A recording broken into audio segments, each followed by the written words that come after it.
Welcome to the Dark Horse Theater and Rhubarb Theater Company's production of the Nashville Monologues. This is a collection of stories from Music City, gathered over the last few months, that center on stories of bias, discrimination, intolerance, and yes, tolerance. Rhubarb Theater Company has honored tolerance and diversity since our creation 6.5 or 7 years ago. And this Halloween season, we wanted to look at something frightening. So we looked at the dark side of diversity issues. I hope you enjoy these stories, and for more information, you can reach us at rhubarbnashville@gmail.com.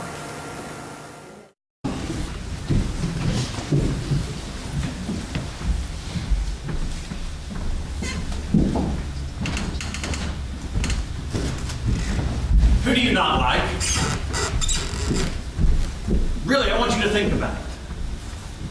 You. Who do you not like? You're about to hear stories from different types of people. How they deal with each other, how they treat each other, what they think of each other. Some of it's ugly, hard. Some of it you may have felt yourself, with shame or not with shame. We're talking about bias here, folks. Discrimination, judgment, unfairness, all the isms. Now, are we about to glorify these isms by examining them here with you tonight? Hell no. This is just thinking, poking, considering, reflecting, whatever you want to call it. Pondering, that's a good way to put it, pondering some stories of bias from our city. Are we saying our city has more stories, more bias than other cities? Have we brought you here to diss Nashville, call it out and criticize it as a bad place? No, I happen to love Nashville. We all do. That's why these stories mean so much. These stories come from Nashville because we come from Nashville. We are Nashville. We're telling them to you because you're Nashville too. Bias is a nasty infection. And we've all got it. Nothing special about us in that regard. It's in every city and in all of us to some degree, and you can either ignore it or you can look at it. Everybody's washing hands these days to avoid the flu. Why not put in a little time examining how we contract and spread bias? Now, like I said, the bias in these stories, the unfairness, is some ugly stuff. It's the ghosts and monsters that don't just come out at Halloween. These devils aren't always hidden under a mask either. Sometimes they are. Sometimes they're fearless and blatant in the full light of day. Other times you have to search the shadows. Listen for the rustle of leaves. Check back over your shoulder. The scariest place of all for these soul rotters to hide is inside you. Keep watch tonight when you leave here, and the days that follow. If you see a specter of evil in your life, in yourself, look it right in the face, stare it down, and banish it. So I'll ask you again, who do you not like? Is what you feel based on some difference between them? People are different, no big deal. Sometimes opposites even attract. Sometimes likeness attracts more. We're all similar in several ways, though. For one, we're all a little bit judgmental. We all think we're better than somebody. Who do you not like? Well, I don't know if there's anyone. Oh, come on. What about you? Who do you not like? I try to treat people the way I want to be treated. Sure you do. We've got a saint here, folks. That's great. That's a good one. I do. Now, look, all right, I'm not asking what you try to do. I'm asking who you don't like. I don't like dumb people. I don't have such a problem with dumb people, but I don't like people who won't think. You mean who won't try to figure things out? Who try to get other people to do things for them. Yeah, who plead unable, but who really just don't try. I don't like fat people. Okay, that is harsh. Why? It's true. I bet you don't like fat people either. Hey, you have no idea who I like and who I don't like. What's wrong with fat people? They're lazy. Ah, and how do you know that? What, do you know every fat person from every culture in the world? No, I don't have to know them all. You know one, you know them all. Oh, but that's ridiculous. Is it? Who do you not like? You don't like rich people. You think they're all snots. Entitled snots. I've heard you say it. I don't like entitled snot. I don't either, but not all rich people are entitled snots. Yeah. What about foreigners? Do you like foreigners? Well, I don't mind, like, professors or foreign businessmen. I just don't want a bunch of worthless immigrants coming over here taking American jobs. Uh-huh. So you're okay with paying the chancellor of a university or the administrator in a major corporation or the symphony $300,000 a year for a talented foreigner, but you don't want the father of a family of 6 to make minimum wage for the Department of Sanitation because a guy born in America deserves that job more? You know, if they have something cultured to offer, that's different. I hate people who won't recycle. There. People who ridiculously and blatantly throw recyclables in the trash can. I hate them. Fuckers. Stupid fucker! Yeah. It is pretty ridiculous. Sometimes it's not a recycling bin. Then take it home with you! Come on, how See, we can come together.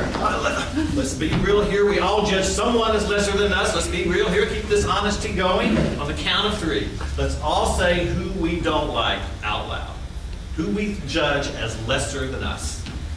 Who I judge is lesser than me. Yeah. 1, 2, 3. Illegal immigrants. Pendeja! Just because we're immigrants, it doesn't mean we're illegal. Who do I judge as lesser than me? You.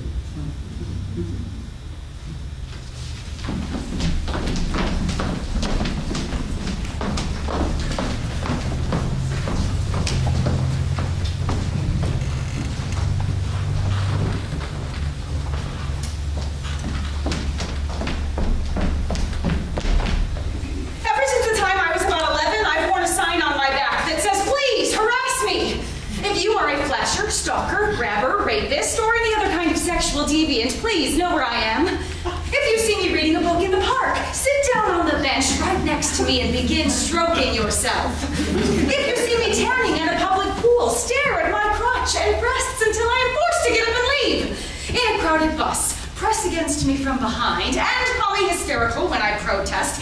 And, by all means, in an empty subway car, lift your newspaper and show me your penis! Thank you.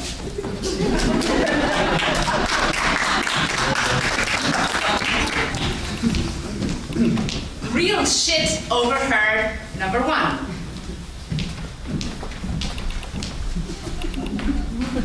So I'm in the Matco one day and it's hot, fucking crazy into July, summer hot outside, and I'm inside cooling off for a minute, just me and the guy working there. This little car comes pulling up. There's this whole fucking family comes piling out of it, the Indians or Pakistanis or whatever, you know, towel on the head, all that shit. Well, there's his dad and his mom. Must be a half dozen kids. They all come tearing into the store. It looked like the air conditioning don't work in the car or something because they're all sweating like crazy, just so down. But them kids are running all over the store. And the dad, he goes straight to the IC machine in the back. He grabs him a big old cup. And he fills that thing up and he sucks down hard on it. And I guess he cut that brain freeze going or something because he scrunches up his face like this. And he's going like this and shaking his head like he got bees in there or something. Very bad, very bad. You know how they talk. He's shaking that head back and forth and going like that. Very bad, very bad. Like it's going to explode on him or something. Man, I looked over at the counter. That nigger clerk didn't know what to do.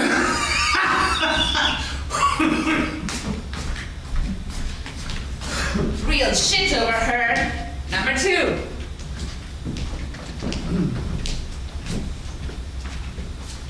During college, I would spend the weekends at my mom and stepdad's house.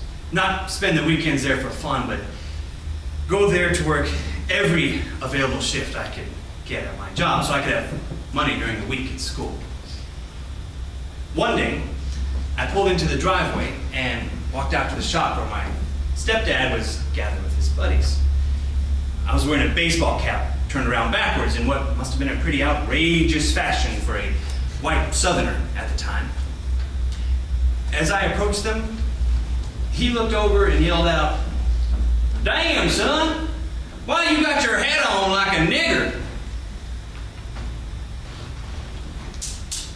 I made a 90-degree turn and went inside, as he made excuses to his friends.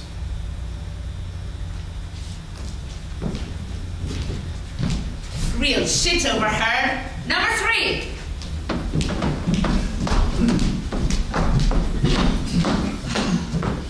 Six-inch wheat. Oven roasted chicken breast. Huh? No, not toasted. I want white cheese. White cheese. I want lots of black pepper and oregano. Lots of both of them. Black pepper and oregano. Black pepper right there. More. Lots of it. Lots. I want spicy mustard, and I want light mayo. Light mayo. Lots of both of them. More. More. More. No, stop! Now cut the sandwich. No, stop! Oh, no. Cut sandwich. Then sandwich fine. Then, oh, sandwich great.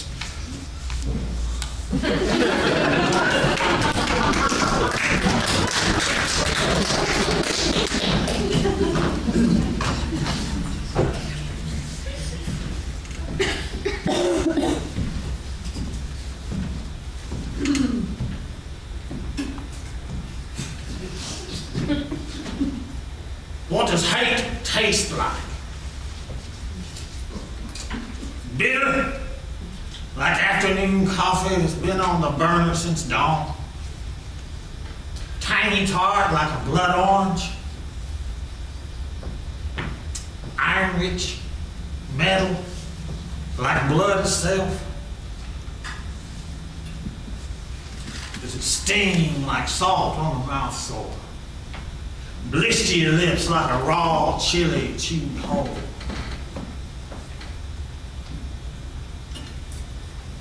No. Not for me. Hate is sweet.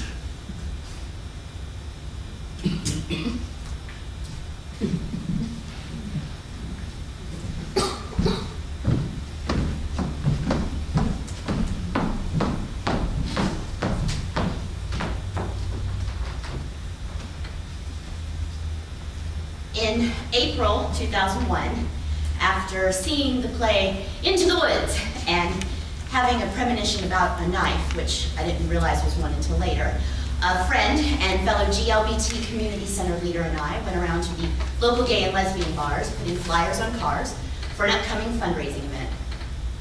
As midnight that Saturday night approached, so did our final club. Being a little tired and in what we thought was a safe place, I let my guard down. We decided to split up in order to cover the entire parking lot in half the time. So he went right and I went left. When we had entered the parking lot, I had noticed a woman leaning against the side of the building, but I didn't think twice about it. As I went from each car, placing the flyer on each windshield, I noticed that she was kind of following me, but not doing it in an entirely obvious way. As I got to the furthest point of the parking lot, and as soon as the final patrons had rounded the corner and were out of sight, she made her move. At first, it was just innocent conversation. What kind of club is this? Would I be welcome here? What are you doing? What does your flyer say?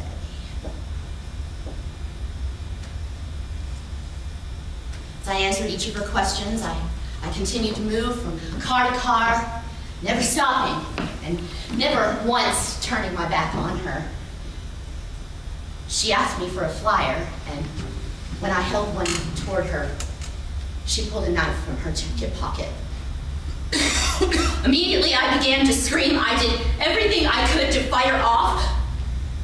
I don't think I was winning, but for whatever reason, she stopped.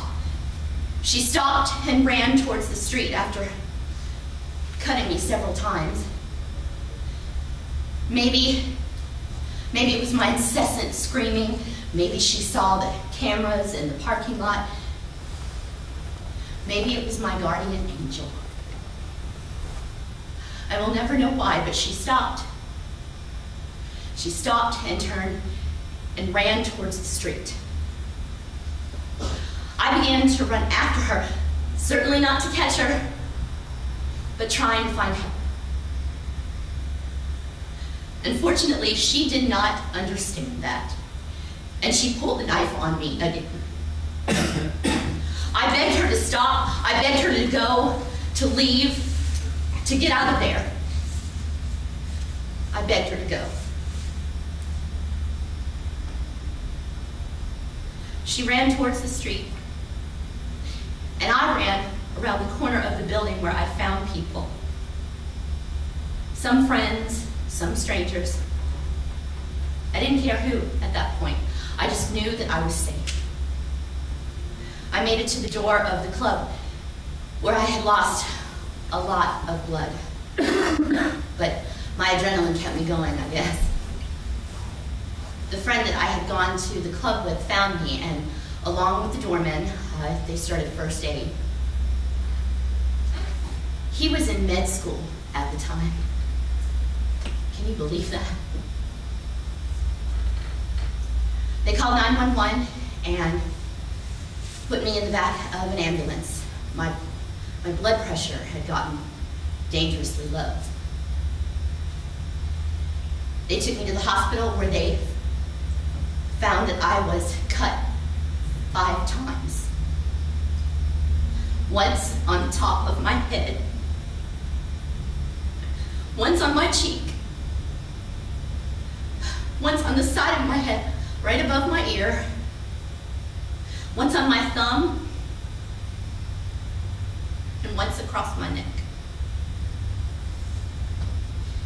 If the knife had gone any deeper there, I most certainly would have bled out and lost my life in the parking lot of that club.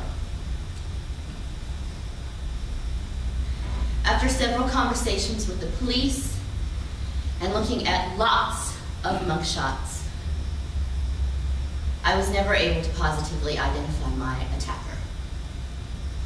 There was nothing about her that made her a unique individual. She just looked like a young woman going clubbing that night.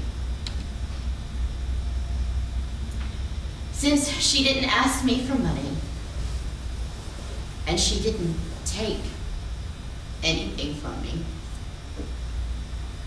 the police labeled it as a hate crime, and I became a statistic.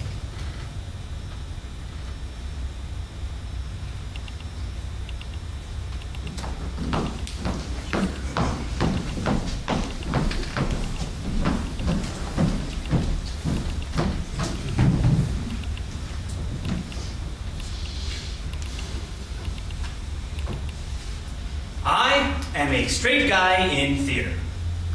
That's right, a minority to be mocked and denigrated at every opportunity. You'd think I'd be in heaven, right? All the women, no competition from other dudes, a wolf amongst the sheep. Oh. Yeah, not so much. Well, I mean, sure, sometimes, but only with the weak ones, not the ones you dream about. Turns out, women are actually in theater to, do theater. It's not like how they go to the gym where they're really just looking to meet guys. Here, it's art. They want to do art. And you know who they love? Fuck, get this. They love gay guys who do art, who sing and move well and have great presence. stand a chance. It's like I'm the enemy or something. I mean, they will change clothes down to nothing in a room full of queers. They bond with gay guys who have killer voices and tailored shirts and unearthly quads and great presents. I'm screwed. Actually, I'm not screwed. And that's the problem. I mean, I have a good voice. I am a straight guy who broke into theater, for fuck's sake. Of course I have a good voice.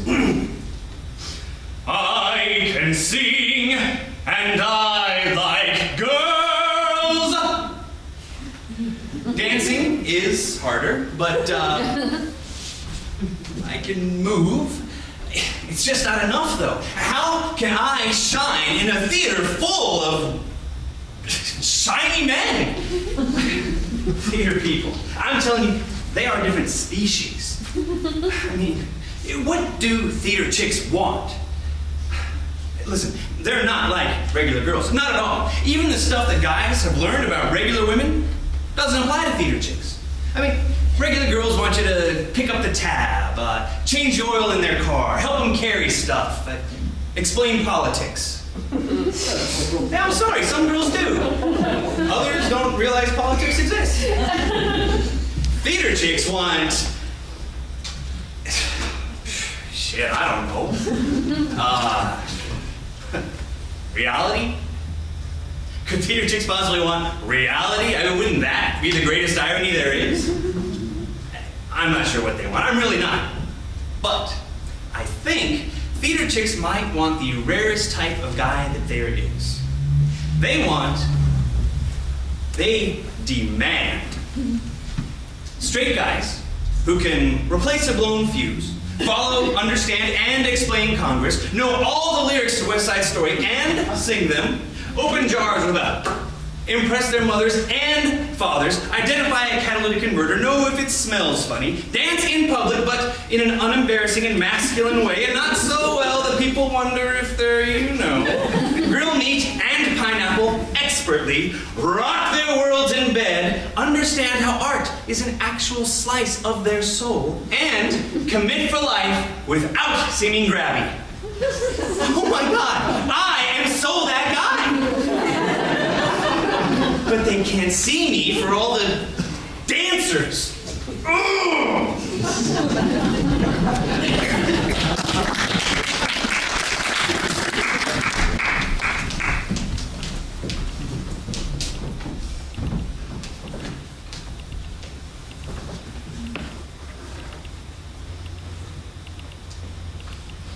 On the biggest lily pad in the pond, a fat, belligerent frog bellows his root into the soft summer air, the sound spiraling into the ears of an adolescent girl sleeping in a nearby tent, camping with her family. Something in her brain cells changes ever so slightly as a result of that terrible tune, so that when she grows up, she sees in every prince a toad. Thus, she never marries, but works for social change, unionizing young women who sweep cinders, demanding adequate daycare to put a stop to tiny children wandering off into the woods, where wicked witches work their ginger-scented ruses, laboring for legislation that does away with age discrimination so that stepmothers by the thousands can tell their magic mirrors to fuck off. Helping everyone live as well as can be expected with the economy in a recession. Because life, after all, ain't no fairy tale.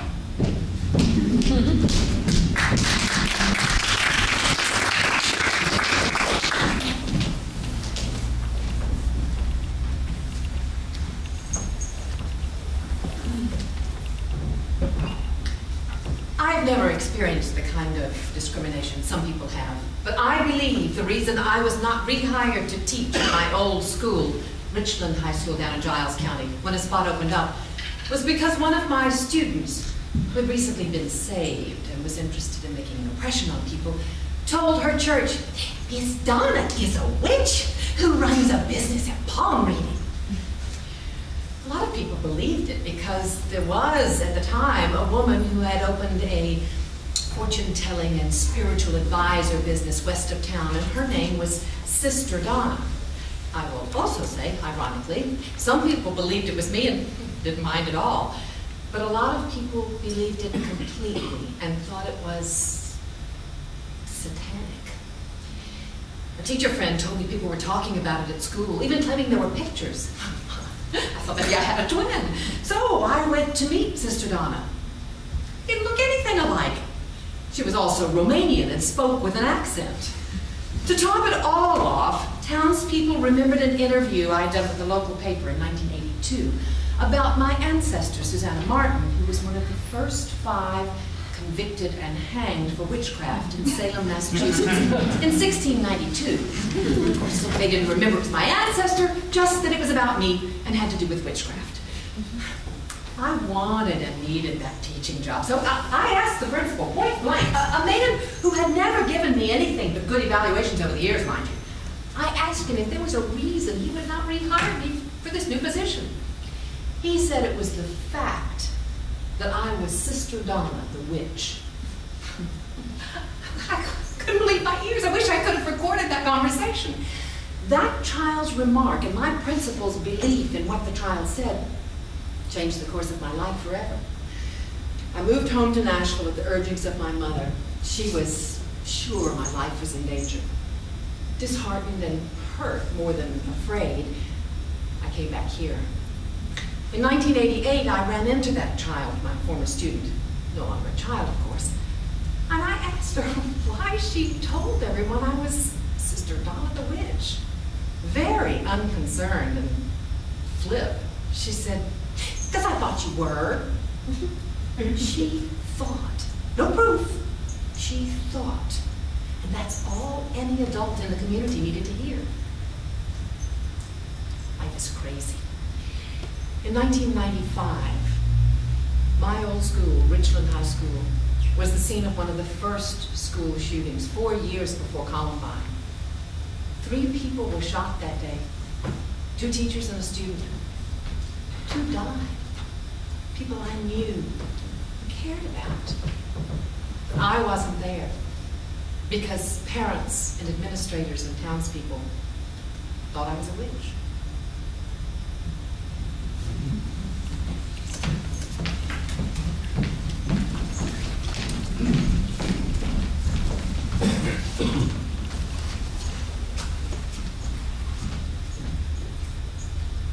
Hell yeah, it's my fault.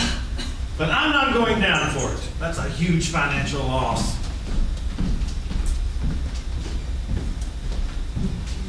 Let's just fire that fucker. Say it's his fault, that he was negligent or dishonest. What's he gonna do? Contest it, please? He's just a warehouse schmuck. Who cares? Who's gonna take his word over mine?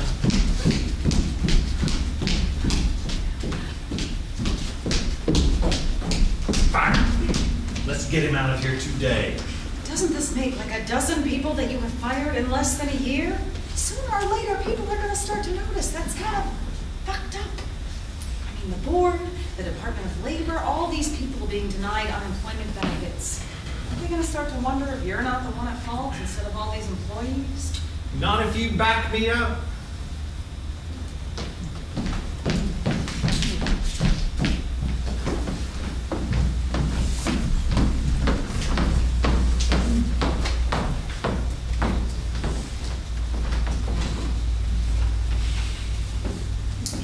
What does hate sound like?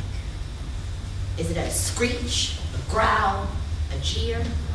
Is it the loudest roar you've ever heard, or a whispered threat? Is it emphatic or offhand? Does it sound like you? Or foreign?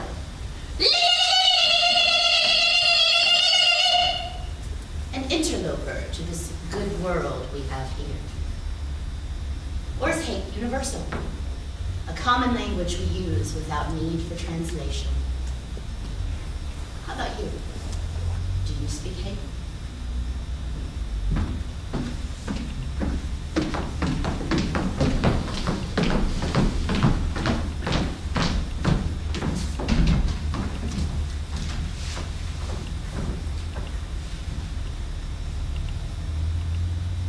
I really don't like anyone who isn't like me. You know, my race, my religion, my upbringing, my language. Fit like me. Pretty, you know, attractive.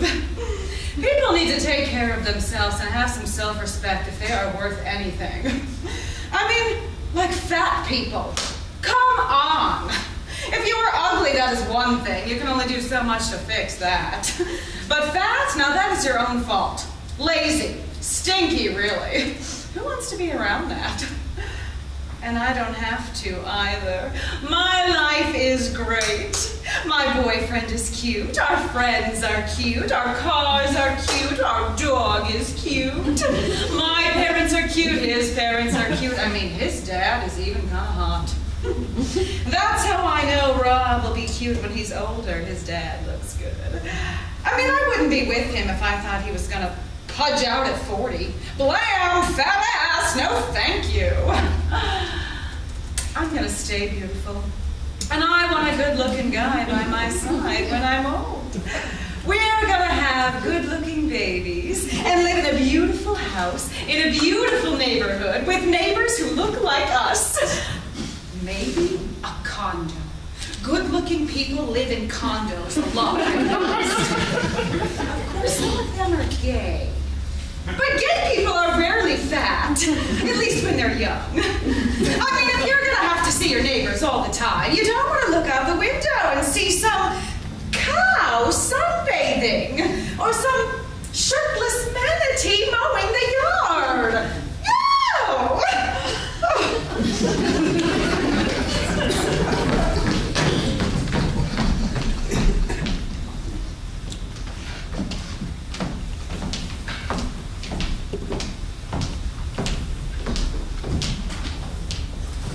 I was at the bank. It was my lunch hour. It was 1995. I was standing in line and I was next, and the customer in front of me finished, and the teller looked at me as if to say, "Come on up to the window." And it was like she fell out of the sky. This woman came out of nowhere, just went in front of me. I was still shocked that she had cut in line, and she turned around, she had mail in her hand, and she said, "Don't you touch me, you nigger. You nigger, you nigger." She had that mail right up in my face, and she was waving it around and screaming at me, and I thought, oh, if she touches me, it will take the good Lord himself to pull me off her. And she touched my nose. And I just went. The next thing I knew, a guy who was in line nearby had pulled me off of her. And all I could say was, did that really happen? Did you see that? Did you hear that? I was stunned.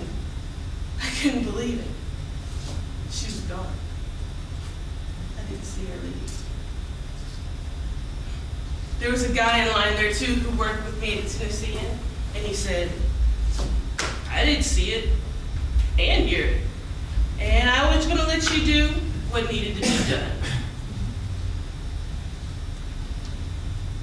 I was heartbroken, stunned, no memory of what I had done to her. I've thought a lot about it over the years, where did she come from? Why did she hate me? What did I do after she touched my nose? Was that me who fought that woman? Or was it the strength of thousands of people who had wanted to respond in that way throughout history, but were unable to? She assaulted me, a stranger. She verbally assaulted me, she got in my face, she touched my nose, and I don't know if I beat her or what I said. I don't know what happened until But Nan intervened, and I came back to myself.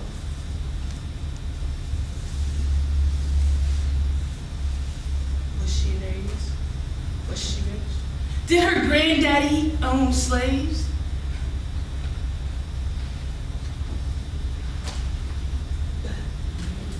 You want to know, don't you? As if it could somehow make her actions reasonable. Would it change the hole that experience has left in my soul? No. I don't know how old she was. She was wearing jeans and a light top. She had long, stringy hair that was gray and black and white, and glasses. She was skinny, small, maybe 5'3" or something. I was at the bank on my lunch hour. It was 1995. She was small.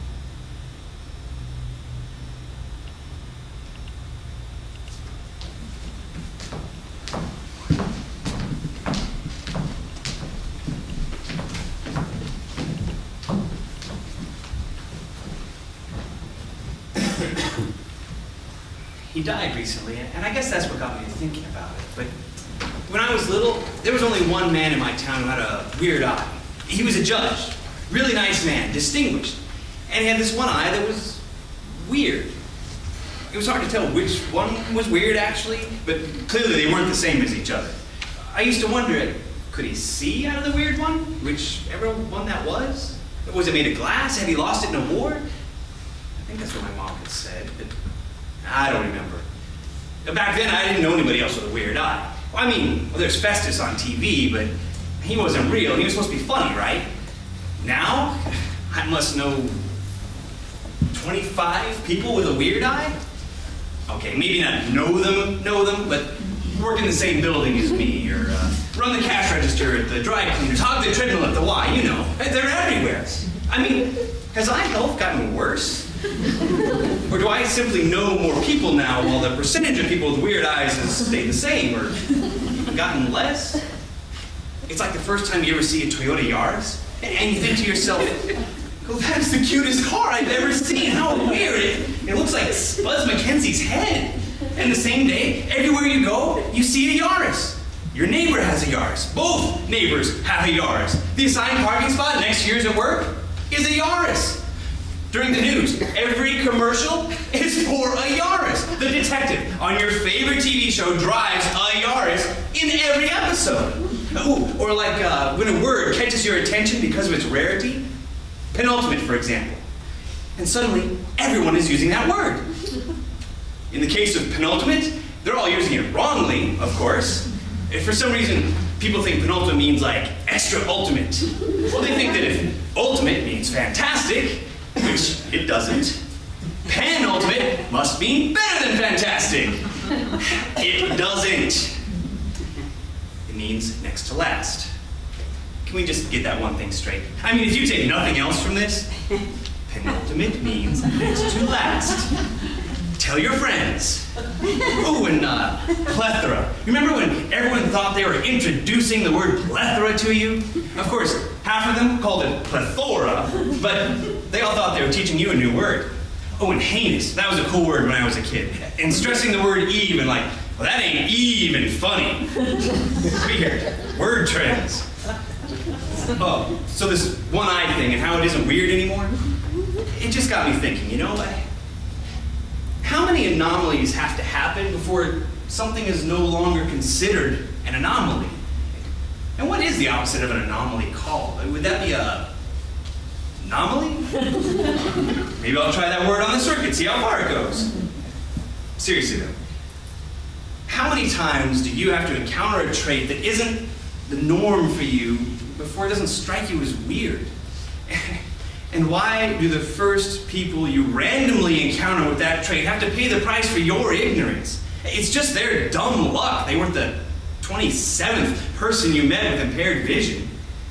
Maybe it's okay to be struck by a trait that's unusual to you if you don't judge it as wrong or broken. I mean, what if we looked at anomalies not as weird, but as special?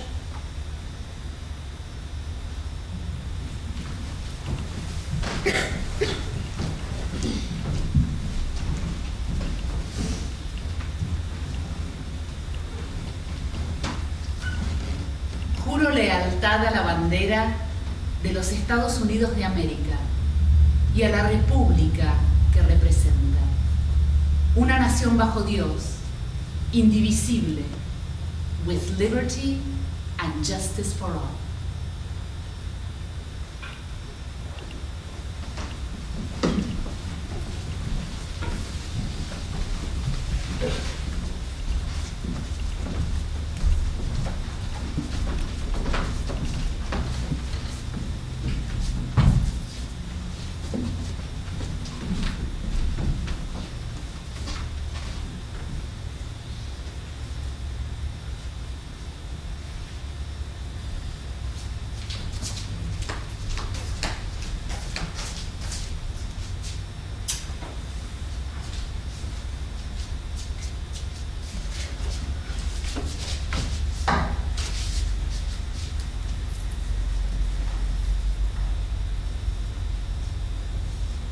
Why do you think the Bible says there's a time to hate?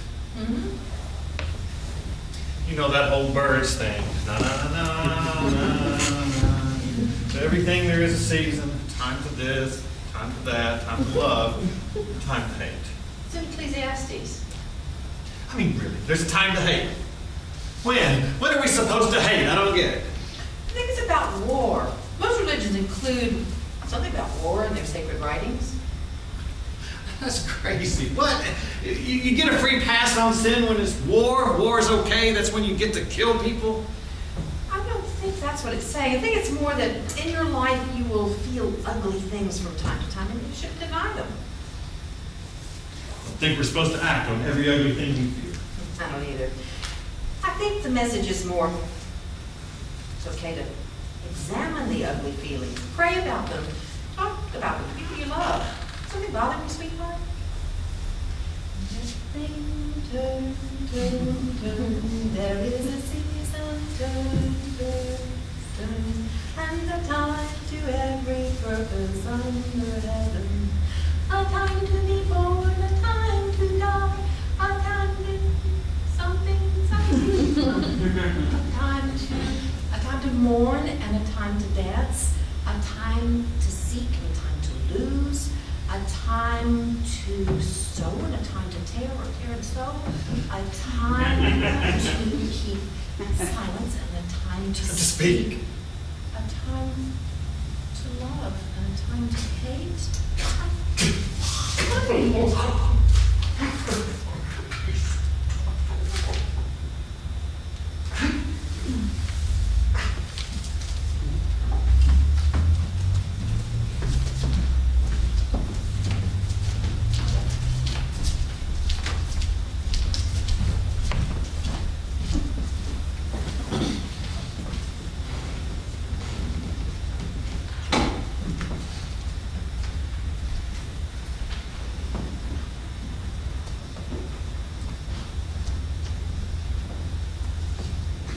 Yeah, I'm a black guy. I'm pretty well built. I'm young. Not that it has anything to do with anything, but yeah, I'm sexual. I'm comfortable with my body. I'm attractive. Maybe that's what starts you to thinking about stuff like this. Doesn't mean I'm gonna rape you or treat you like some tasty white meat tidbit or disrespect you in the least. Not your body, not your belongings.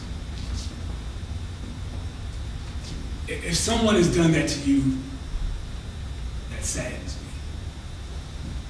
me. If that someone was from my race, it saddens me even more. But the fact is, that person was not me. And it bears saying that there is no specific person in your real life experience who has made you afraid of me. Apart me hopes there is a real person. I don't mean you any harm, past, present, or future. Don't get me wrong. I just mean it's one thing to fear the reoccurrence of an awful personal experience. It's another thing entirely to fear aggression by me based on shows you watch for entertainment. Are you afraid of me because of characters in a movie? A Law and Order episode. Hell, any Law and Order episode. Any TV crime show for that matter. What I'm saying is, don't let foolishness endanger you in either extreme. Don't let a guy get in your face in a vulnerable situation alone or on the street or something because you don't want to prejudge his intentions as harmful. But don't blow protective instincts so out of proportion that you clutch your purse when I'm in line behind you at the grocery. Or when my granddad is in line behind you at the grocery. You know, this actually happens to him on a fairly regular basis. It kills me. I mean, sure, it happens to me all the time, and that sucks enough. But do you have any idea how insulting it is for my grandfather, my 63-year-old grandfather, who is a preacher, to see a white lady eye him at Harris Teeter, clutch her purse, and then look away?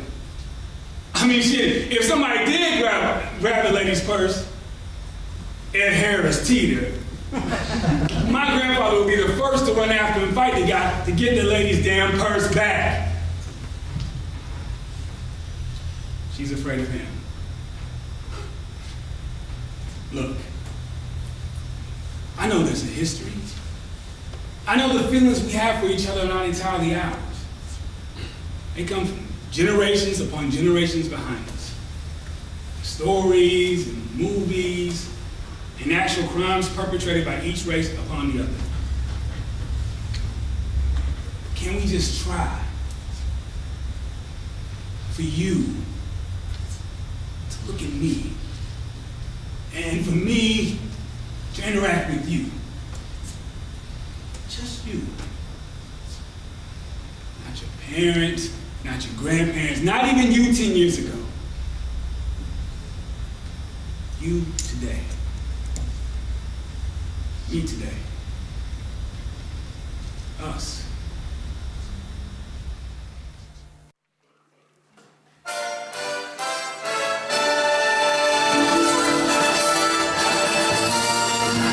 Today in the news. People work to deny other people basic rights. People who don't like each other fussed about the same old issues. Crime happened. The police came. It's okay now. In the arts, people performed. Celebrities were there. Yay! In sports, people watched other people hit each other on fields and rinks. Fans spent a lot of money. It was fun. Yay! In health news, people are getting fatter. No change there. How about the weather, Mike? More of the same, Robin. I predict clear blue skies and crisp weather in Music City all week. Yay! Tune in tomorrow for more news and our special report on people going outside. Good night, Music City. And we hope your day is full of yay!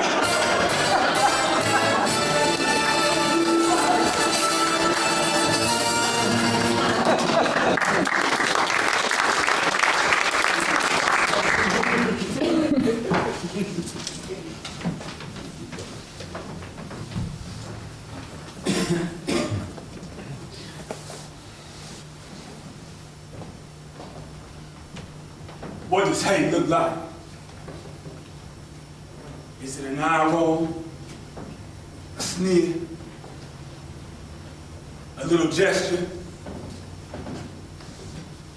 a bigger gesture, a walk that says I'm a badass and don't fuck with me, an attack because I don't need this shit, I'm gonna take your ass down. Who the fuck you think you are? Nah, man.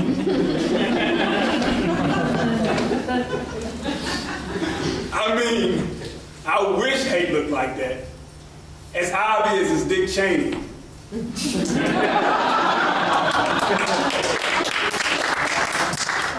But it doesn't.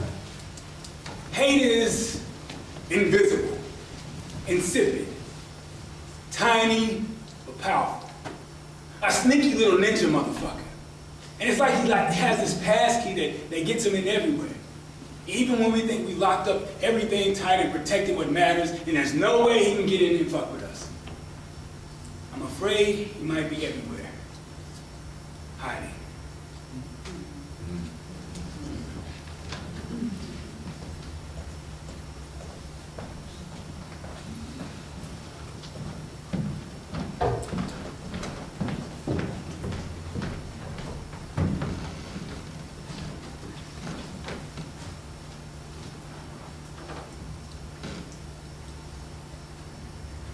He took things from me. I don't mean things like a couch or a cat. I mean my backbone, my heart, my beliefs, my stance, my strong voice, my sass. He took my sass. My jokes, my offhand comments. I learned not to make them because they were disrespectful. The foolish babblings of a woman. I don't mean to make it sound like he didn't give me anything, like he was just taking. No, that wasn't the case at all. He gave me plenty of things I never had before him. A filter, a wince, a softer voice, a keen sense of impending violence, sadness. What did I do with these gifts? Oh, I polished them to perfection and protected them as secret treasures in our household. Then one day, kind of out of the blue, I gave them away without fear or even anger. It was weird and suddenly easy. I'd spent months doing everything to guard, acknowledge, and incorporate these gifts for fear of losing what we had. Then one day, I don't know, maybe he gave me yet another gift so similar to these I've already named, and I just had no value for any of them anymore. Did it leave me empty to walk away from my husband's gifts? Spineless, voiceless, filtered? Yeah, actually it did. But I hadn't anticipated that the emptiness felt better than the bitter love that it filled me. Who wants spoiled milk? I'd rather be thirsty. I did fill my emptiness, of course. It took a while. Did I find me again? Fill back up with the old self I'd given away to my husband? No. I got a whole new woman in here. Bigger brain, sharper mouth, life portfolio exponentially greater. I like her. She's kind of a badass.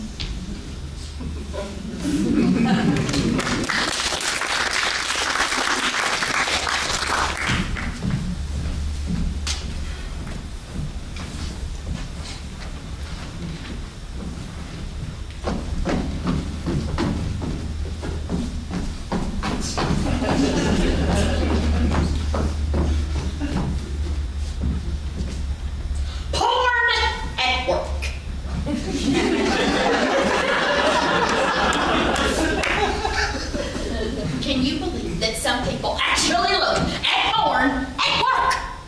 On the internet at work! That is why so many companies have the porn sites blocked. Enough people have tried to access them at work that it was a problem worthy of the IT intervention. I don't want some coworker getting all cranked up at his desk and then checking me out in the hall. Even if he hides it, I don't care. That is not cool. I mean, it is one thing to masturbate about a coworker in the privacy of your own home.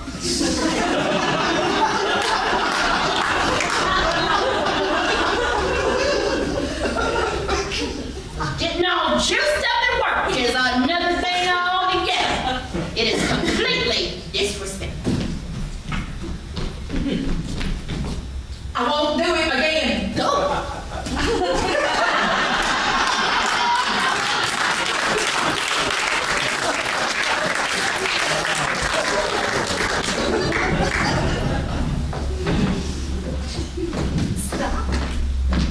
here. Hey, you know that big guy on the bicycle that always hangs out near the Parthenon? Hey, you mean Big Stinky, the homeless guy? Yeah, I think he's homeless. I'm not really sure. Big, kind of his dreadlocks, always on his bike. Yeah. And the younger, thinner guy who also hangs out on West End. The panhandler. Yeah, he panhandles. He's asked me for money several times since I moved here. Do you ever give him any? No. You think he'd learn? Actually, he has asked me for money on my way into a store and again on my way out. I don't think he realized I was the same person he just asked. Funny, huh? He doesn't look at us any more than we look at him. You know that mother and daughter pair who walk so much? Yeah, the girl was about 12 when I first noticed them. Long blonde hair. Yeah, they wear those long dresses. I think it's a religious thing. Yeah. I haven't seen them in a while. Me neither. You know, I don't know I have the right to say I hope they're okay, but I hope they're okay. I know what you mean. I've never done anything to help them, not directly anyway. I pay my taxes and support some charities and stuff that might help them, but I've never just reached out and helped them person to person. Why not? I don't know. Too busy, or maybe they're crazy, or I don't know, maybe they'll latch on to me and constantly want my help if I do it once, want more from me more often than I'm willing to give it. I understand that. When I help them with charity, they can't see me, they don't know where I live. I can kind of stay at arm's length by giving to an organization instead. I think it's not bad to give to an organization, but I understand what you're saying about not wanting to get tangled up with the people who actually have the need.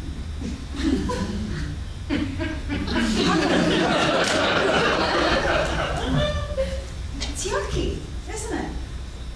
Yeah, I mean, it's not mean or anything. I feel the same way. I want to help, but not if it complicates my life. Yeah. I don't know. You try to do good, do your part for the community and all that, but there is danger. People get hurt all the time trying to do something good. Look at Martin Luther King Jr. or Harvey Milk, or even here, Mary Catherine Strobel. She was amazing. They all gave so much for their communities, even their lives. Yeah, I know. I think they'd all say it was worth it, though. That's a big gift.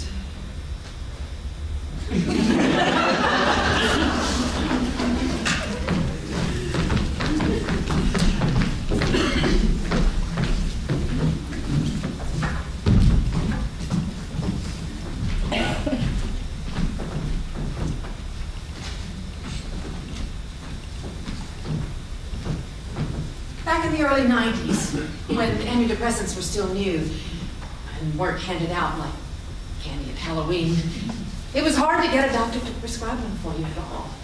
Everyone was so secretive about them and only whispered about them behind closed doors.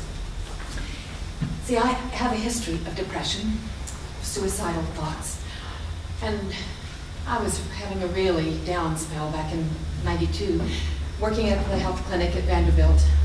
One of my coworkers was a nurse practitioner. I was sharing with her how I was down, couldn't seem to snap out of it.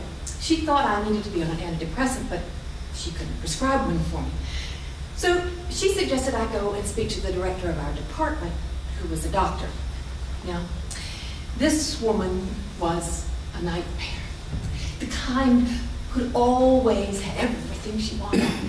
Lived on Tyne Boulevard, drove a BMW, played tennis in her sleep. You know what I mean? And I was totally intimidated by her. Because as a boss, she'd always looked down on me anyway. And now I had to go and talk to her about something so personal, so scary. But I did it because I wanted to feel better. Thankfully, I don't dwell on that day anymore. I'll never forget it. Even thinking about it now, I can feel myself back in her office, with the door shut out of embarrassment of what I had to talk to her about, nervously launching into why I was taking up her time. I explained how I was down, so down, couldn't get out of it, no energy, no joy, even though I always had a smile on my face, and how I even had dark thoughts about not wanting wanting to endure the mental pain anymore, just die. I explained that the nurse practitioner thought I should try this new drug, Zoloft. They could maybe help me with this, and that she'd suggested I come and talk to her and ask her what she thought my best course of action would be. She didn't say anything. She just looked at me for a few seconds, no expression on her face. Then she looked me straight in the eye and said, "Well, of course you're depressed, you're fat." That's it. That's all she said. And then she just sat there staring at me until I apologized for taking up her time and excused myself from her office.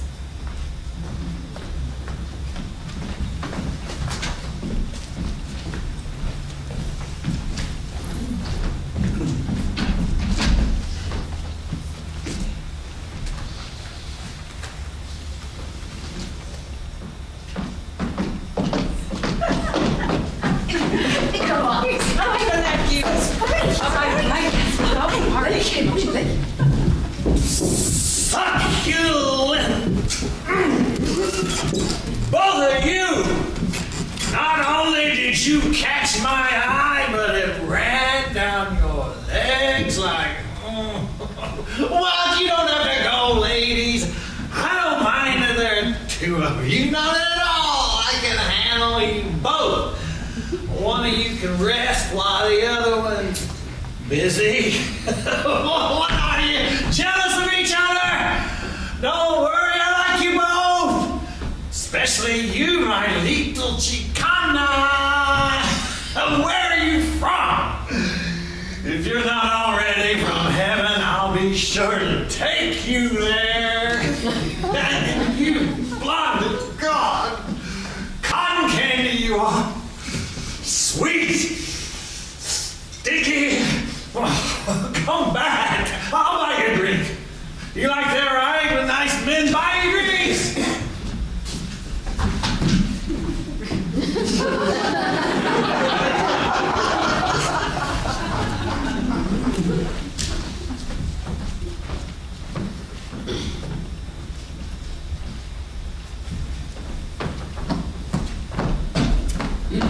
My whole life, I have had the same conversation over and over again when people find out that I am from Pulaski. My part of the conversation typically goes something like this. That's right, Pulaski. Uh-huh. No, actually not the home of, but the birthplace. It is an important distinction. The KKK is not in Pulaski anymore and hasn't been in my lifetime. Right, the birthplace.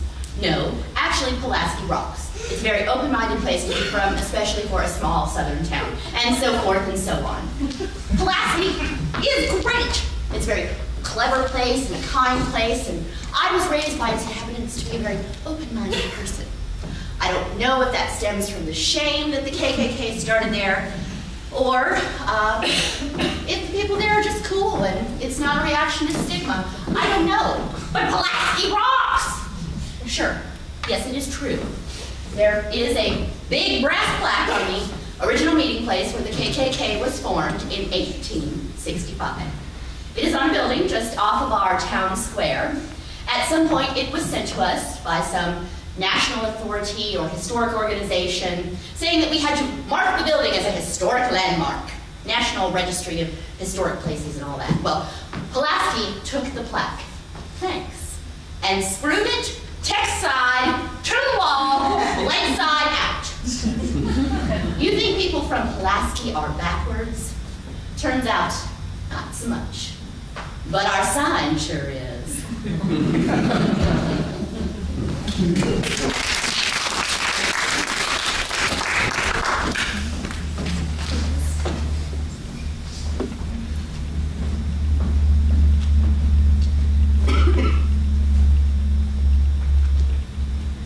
You think I'm going to talk about race every time I walk out here? Well, I'm not. I'm going to tell you something else about me, something else fools judge me for. They think they know better that I fucked up because I didn't take their path. It's ridiculous, really. It doesn't even make me mad because the thing they judge me on gives me such joy. This aspect of who I am is as much a part of me as my arm, my head. Actually, it's more a part of me than that. It defines me. There are a lot of things in life, parts of me that I would fight for, that I would defend with my mind, my fist, my strength, my heart. This I would die for. I'm a writer, activist, voter, poet, Nashvilleian, artist, and a daddy. Do people judge me for it at my age and being single and all? Maybe. Probably. I don't care.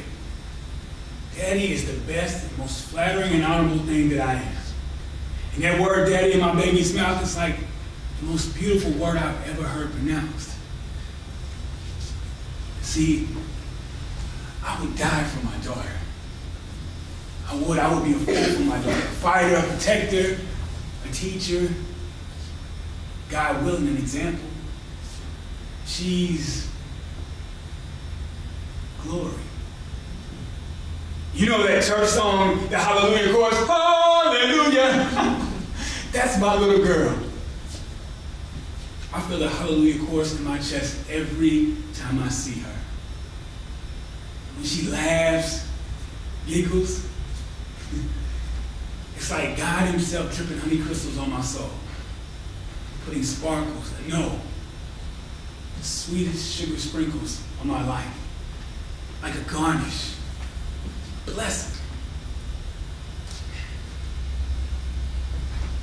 I don't know why or how I have her. I don't deserve the miracle that is my little girl. But for some reason I do have her, and I study everything about her, looking for how I can protect her and help her, advance her.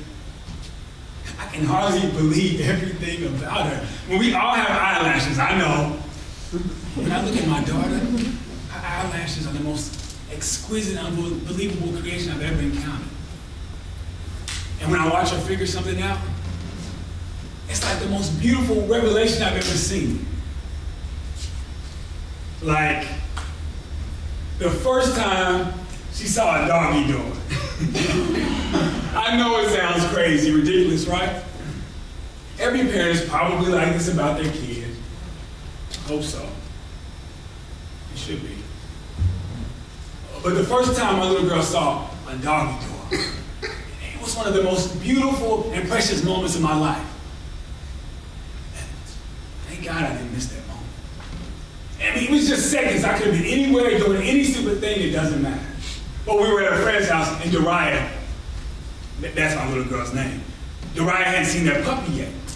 I told her they had one, but she hadn't seen it yet. She was excited, a little scared, I think.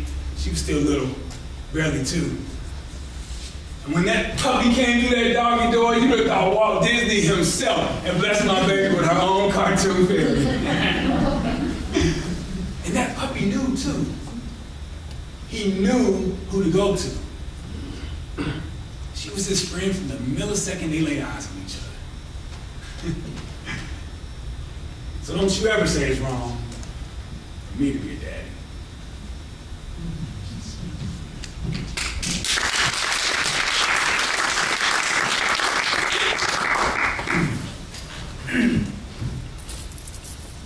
I wear a wedding ring because I'm married. I have pictures of kids on my desk because I have kids. So what? Big deal, huh? It's actually the most interesting combination of a big deal and not a big deal that I know of. My spouse is a woman. I spend a fair amount of time wondering if you know, if you'll care, if it'll be awkward when I tell you, if it'll hurt me professionally, if it'll hurt me socially. I didn't want my boss to know, or my coworkers, or my clients. I was afraid of how it would change things at work. I was afraid you might think I couldn't do my job anymore. And I love my job, you know? I need my job. I need the benefits, especially now. Look, cancer doesn't pick out the bad people. I didn't ask for this. And now I'm afraid of what it'll do to my whole life, not just my body, when this gets out. I don't want pity. At least, I don't think so. I want your support, I think. Oh, I don't know, maybe I don't even want that. Maybe I just want to forget the whole thing. I want your trust that being sick won't change me. But mostly, what I want is for you not to make a big deal about it at work. There's no way I can tell the other guys on the force. No way. Are you kidding me? It isn't even an option. Not even a remote option. Hey, I'm tough. They think I'm tough, and I am tough. I am an excellent cop. I'm a nationally recognized martial artist. I have trophies taller than you, and a reputation to uphold. There is no way I'm letting the other guys know I play D&D. No way. No way. D&D? You're kidding, right? You mean pretend elves and wizards and rolling 20-sided dice? I love the Hobbits D&D, Dungeons and Dragons D&D. Please. Shut up, dyke.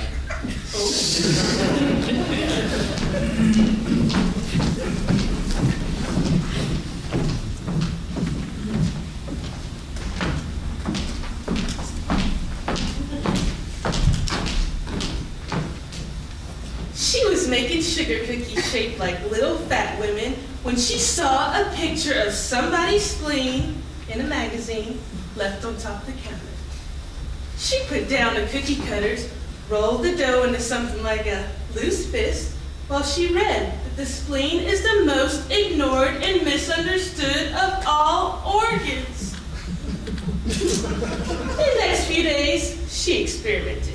She made a few tonsils, whole platefuls of appendixes.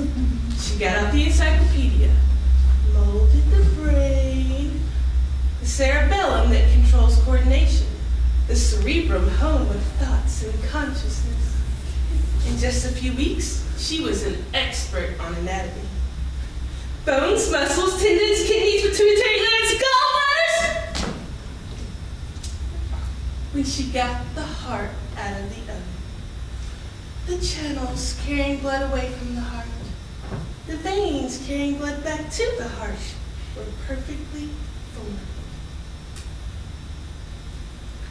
She walked into the other room, still feeling the beat, beat, beat.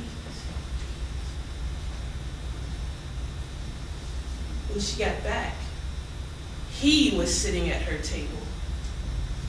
Red frosting around his mouth.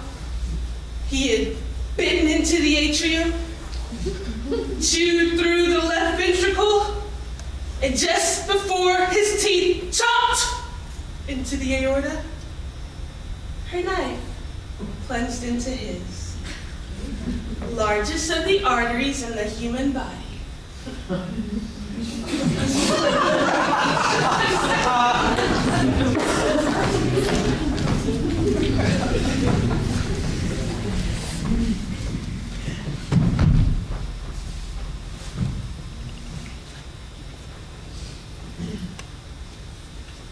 I'd like to say that it was my sense of fairness that turned me into a lesbian, but that's just a witty thing to say at dinner parties.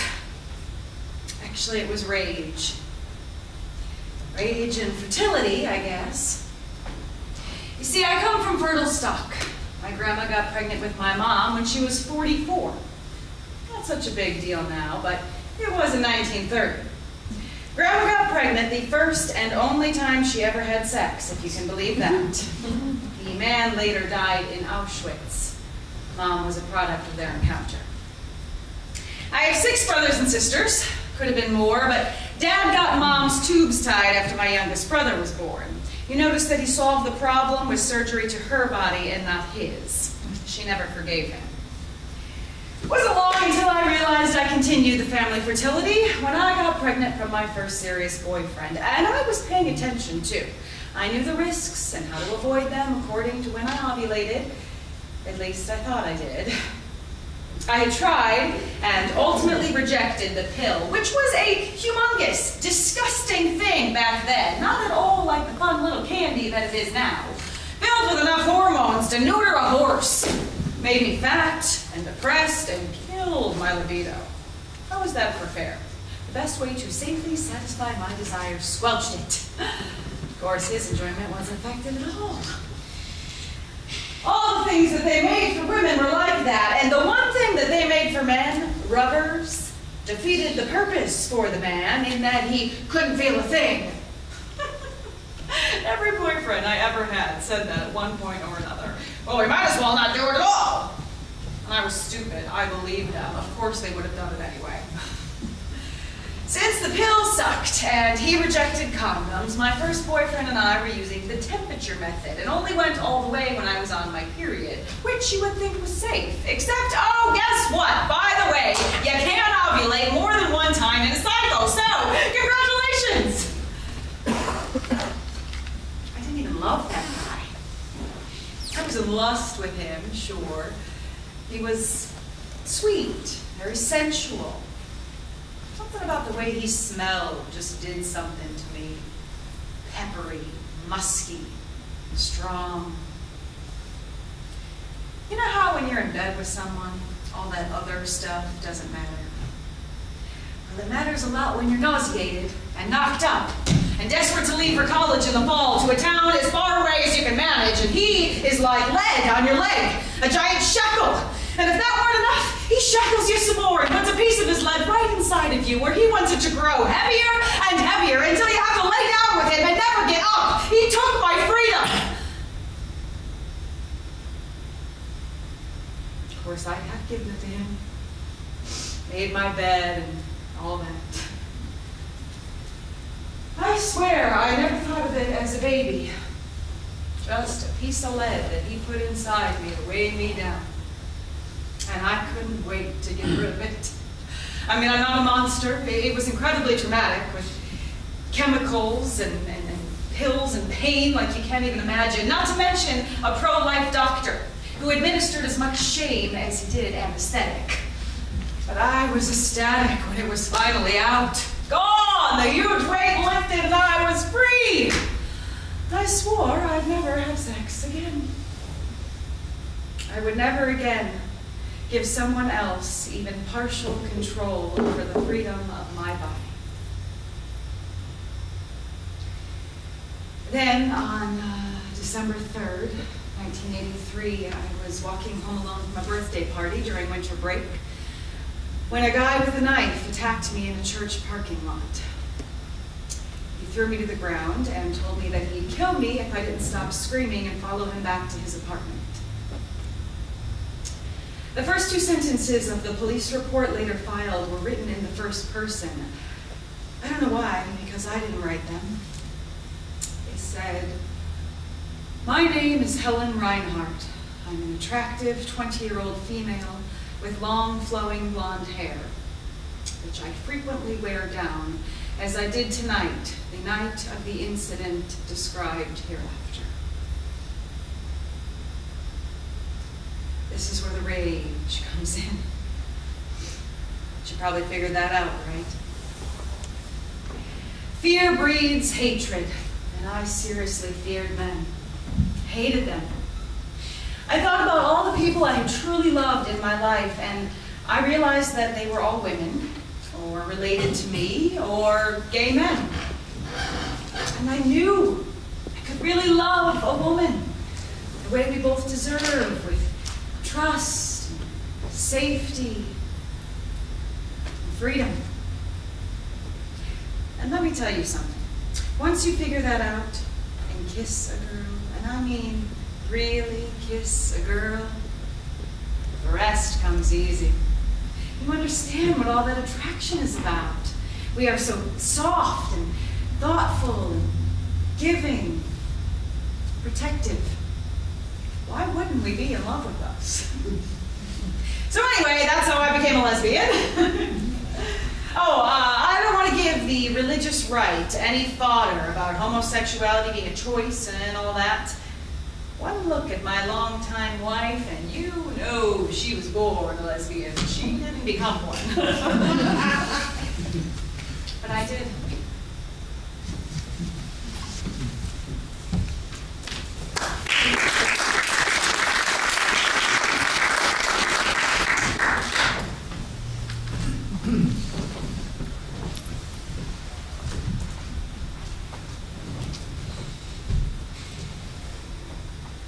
What does hate smell like? Jock pee. On my dorm room door. Every Friday night for 4 years. Yeah. Pungent. Salty, sick. Definitely bodily. Yeah, hate smells like a dirty human, stale and rank from effort. A ripe armpit. A men's tennis shoe worn years without socks. Raw chicken packaging in the trash. Milk that is bumped out the carton. Hate is definitely organic. It may be the only organic produce that's cheap. It's cheap. Free, I guess. I mean, hate might cost us a lot in terms of humanity and government and emotions and souls and lawsuits and therapy and healthcare and vices, but it is cheap as shit. And it smells like it.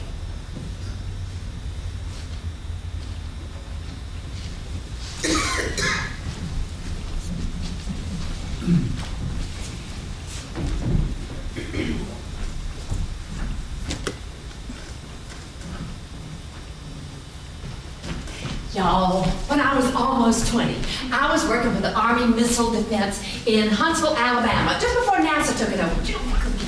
I'm not going to give you the whole tray, but take one and I mean, I am going to pass them around. Yes, please. I was, at that time, still wet behind the ears and, not very wise about the world. I'll come back over here. I'm still hot for that matter, At the time, I was working 10 hours a day, 6 days a week. Do you want one? I can't get too far up here out of my light, so somebody might have to listen back. Where was I? 10 hours a day, 6 days a week, and commuting 120 miles round trip each day. We carpooled to save on expenses. The cars were not air conditioned at that time. And this was a hot August afternoon. The boy who was driving our carpool that day was Roy Carter.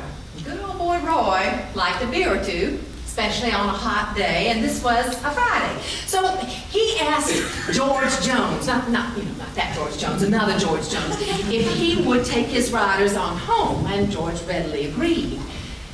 Having been up since 4 a.m. and having worked 10 hours, we were ready and eager to hit the road home. Anybody back there? No? Yes? Okay. Good. We had worked and were ready and eager to get home, and I walked out to George Jones's car with another of our carpool riders, Howard Latham. Howard got in the car, and before I could open the door, George started to pull off. I would yell for him to stop, and I opened the back door only to be told by George, ain't no goddamn woman gonna ride with me. Well, I had known George for some time. He was quite a character. In fact, he used to carpool with us. George so badly wanted his wife to believe he was a ladies' man that he used to fill her head full of fictitious events about women trying to latch on to him. And his wife was rather fragile, so George's God's gift to women assessment of himself took its toll on her. The boys used to sneak and put lipstick on his collar just to get him in trouble. One time he left a pair of panties in the car. George had a rather obnoxious personality and brought such pranks on himself with his boasting. Eventually, he got out of carpool altogether and drove the 120 miles each day by himself. In truth, George was not a ladies' man. He was just a wannabe. But even if he was, I don't see what I could do to him on the ride home with 2 other men in the car. Seriously, I can't see that he was in any real sort of danger. But he emphatically repeated, ain't no goddamn woman gonna ride with me. Howard proceeded to get out of the car, saying he wasn't going to leave me stranded there. Well, I couldn't have that. Howard was a nice man, and I did not want his wife to be concerned about it, so I insisted he'd go home and ride with George, and assured him that I would find my way home, although I hadn't the slightest idea in the world how I was going to do that. The building where we worked was closed by that point, locked up tight. I mean, everybody was gone home. It was after dark. So I walked about a half mile to the shop area where they had a night shift and asked to use the telephone. I called one of the girls I worked with who'd already gotten home, and she drove back onto the Arsenal, picked me up, carried me to the apartment of a guy we worked with. He fed me supper and offered to drive me 30 miles up to Ardmore. I called my younger brother, Ronnie, who was not yet old enough to have his driver's license, and asked him to get my car and drive it from home to meet us in Ardmore. It was almost 9:30 at night before we finally got back. Crossing the square, I spotted my boyfriend, James, who several years later, became my husband. Well, stopped to talk, of course. And when I told him the events of the day, he was livid, and it took some tall begging on my part to keep him from just tracking old George Jones down and smashing his face in. To this day, I cannot believe that anyone would leave a single, naive, 19-year-old girl stranded alone on the Redstone Arsenal parking lot after dark. I just don't understand why anyone would do that to another human being for no apparent reason except she was female. Well, several years after this incident, on another hot afternoon, we were barreling up Highway 53 toward Ardmore. I was driving the carpool that particular day, when lo and behold, I see over to the side of the road but old George Jones. He was sweating up a storm, and it was quite apparent he had had a flat tire. He was out there in his long sleeve white dress shirt, rolling up the sleeves, struggling to get the jack out of the trunk. And I know that it is not the Christian thing to do, but I could not help myself. I pulled over to the side. I said, "You need some help, George?" He said, "I sure do." I said, "Well, ain't that hell?" And I scratched it off, throwing gravel in his face, and I laughed all the way home.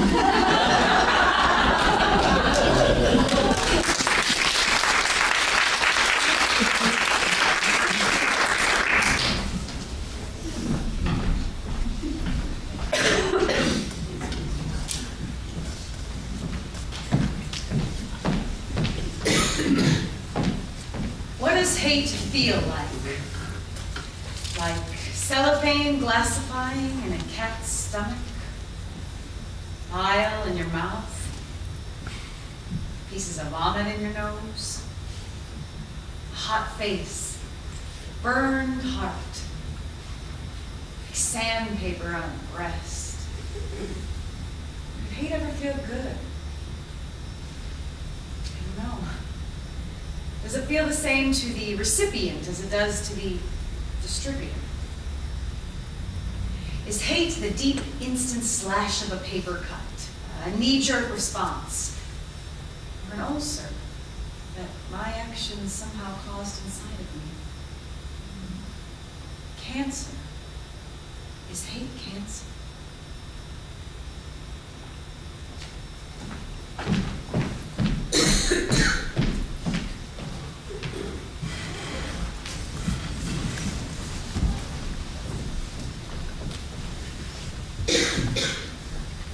I hate to look foolish. I hate it. I also hate to feel foolish. I hate to be misunderstood. I hate to be judged as privileged, biased, Republican, which I'm not. But even if I were, I don't want people making assumptions about me based, on my being white, pretty well off, a businessman. Well, I'm not a Republican. I'm not a racist, at least I don't think I am. I don't mean to be. I try to make good decisions for myself, my family, my business. I try to treat people fairly. I try to treat women fairly and with respect. Sure, I open doors and carry the heavy things and even pull out a chair for a woman every once in a while, at least for my wife and my mother. I try to vote for the right things. Somebody wants to marry somebody else, hell, I think they should have the right to. I don't care what color they are or what sex they are. I'll be old enough. Beyond that, you love somebody and they love you back. Hell, that's hard enough to find in the world without the law telling you can't be with them. Or the church. All right, I'm going to say some stuff that might be hard to hear. I am, just bear with me. It's stuff that I've thought for some time, and I haven't said it out loud because it's not particularly PC. It's not old school PC, not white business guy PC. All right, here are my thoughts on the church. Actually, I guess it's on religion outside of church. I mean, worship whatever you want to, right? Behave in accordance with what you believe. That's honorable, and I'm not saying it isn't.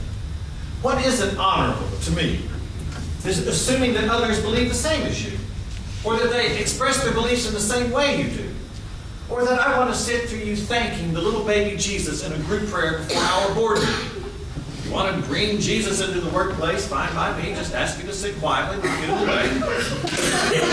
I don't understand civic clubs, secular civic clubs, opening meetings with prayer.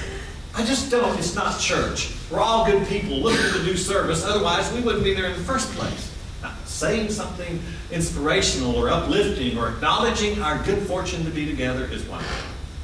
Formalizing in a prayer, almost always a Christian prayer, of course, is another thing altogether. While it's safe and flattering to assume that everyone in the room is a good person, it is not safe or flattering or accurate to assume that everyone in the room is Christian. Civic clubs and business meetings have plenty Jewish members, Muslim members, Baha'i members, and yes, atheists, even here in Nashville, we do. And together we run this city and have the great fortune of living here and enjoying all it has to offer. Not everyone is part of the majority. Everyone is part of the community. Look, I know I'm not the guy you expect to be telling you this stuff or sticking up for someone in light of unthinking or even ridiculous behavior. You're supposed to hate me, right? I'm the bad guy. I'm the freaking majority. A white man. I hung the moon, didn't I?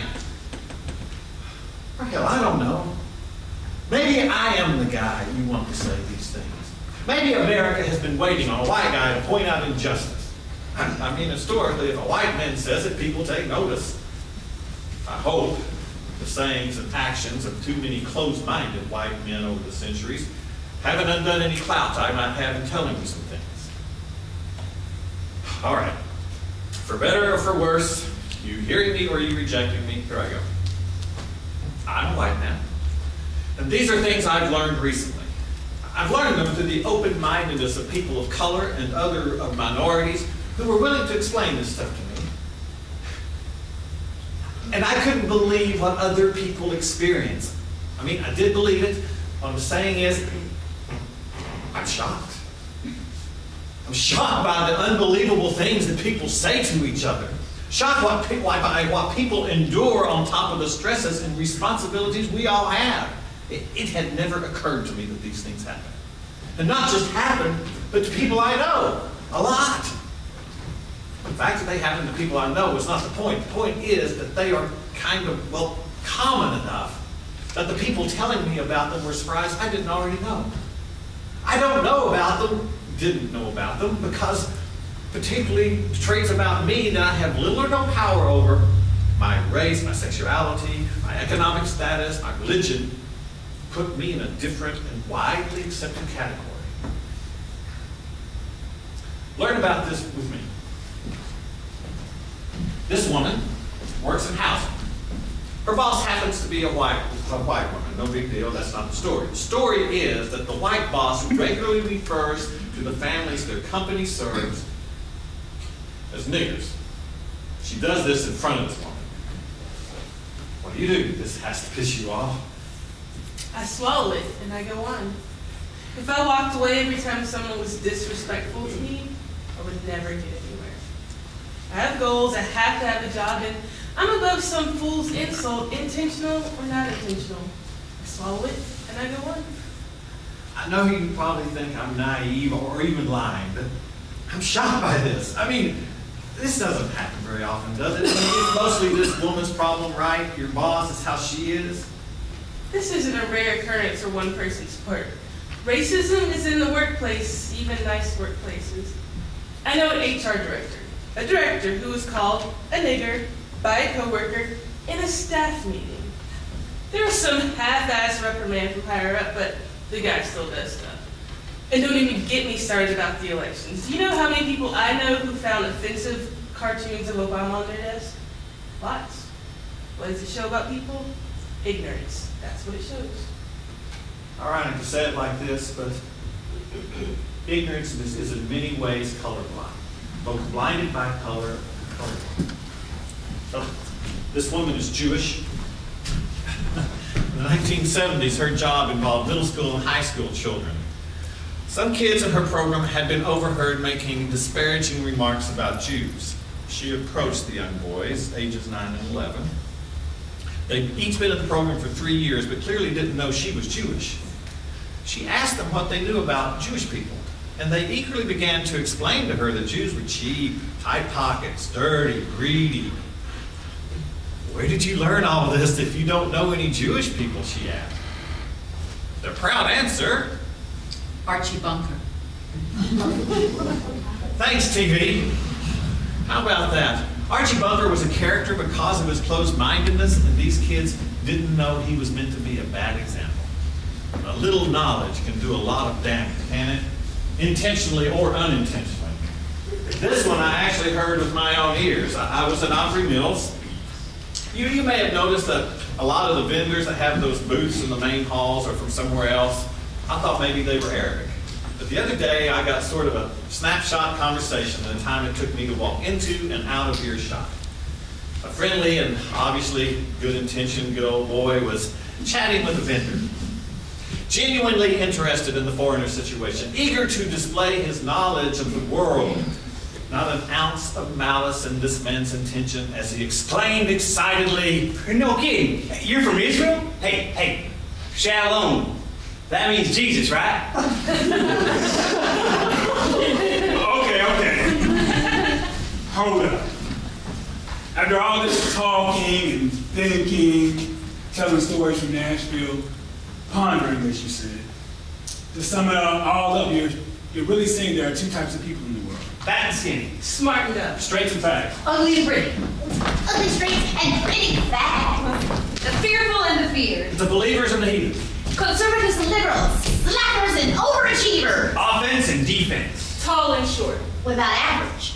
Average and unaverage. Above average and below average. Messy and tidy. Kind and unkind. Educated and uneducated. The honky and the trouble kid. I think you need to include people who are good at math and people who suck at math. Like you, dude. There are a whole lot more than two types of people here. And we haven't even begun to cover all the different kinds of people that make up Nashville. Man, is that what you've gotten from all this? No, not what any of you just said. Although the hunky and the tunky thing did make me laugh. Oh, come on, y'all. There are two types of people in the world. Those who respect differences and people who don't. Oh, people who smile and people who scowl. People who trust and people who don't. Those who seek to belittle. And those who heal the damaged done. Some people are sulfur and others are sugarcane. There are those who hinder and those who help. Those who seek collaboration and those who bring divisiveness. Those who look down on differences And and those who admire them. Honor them. learn from them. Embrace different cultures. Now you're getting it. This city is mine. Yeah, I like that. Nashville belongs to me. And you.